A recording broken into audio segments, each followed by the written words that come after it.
He spoke for 2 hours. He declared that he would try for an honorable settlement before commencing the actual struggle.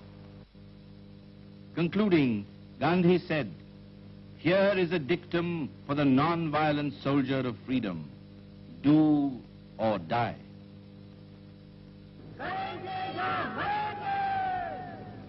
Hello मानगोना रायजो राजा लोगो नोंथांमोननि थाखाय मोनसे गोदान भिडिअ लानानै फैदों आरो बे गोदान भिडिअ मानि सायाव स' नोंथांमोना थारैनो सिगाङाव इंट्र नुनानै थारैनो बुजिखाबाय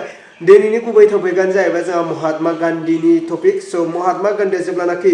गावनि जिउ थासान्दियाव जेब्लानाखि गोथां समाव बिथाङा मा बाथ्रा बुंलांदोंमोन स' नोंथांमोना बे भिडिअनि गेजेरजों गासैखौ नुलांनो मोनगोन दिनै महात्मा गान्धीया दिनै मा बाथ्रा बुंनानै गालांदोंमोन जोंनि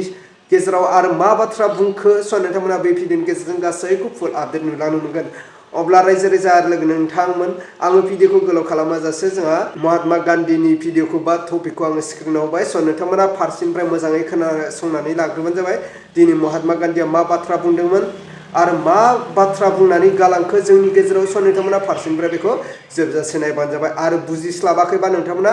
रिअपेन खालामनानै नायफिनबानो जाबाय अब्ला आङो महात्मा गान्धीनि टपिकखौ आङो स्क्रिनाव होबाय स' नोंथांमोना नायनानै लाग्रो He spoke for 2 hours. He declared that he would try for an honorable settlement before commencing the actual struggle. Concluding, Gandhi said, "Here is a dictum for the non-violent soldier of freedom. Do or die."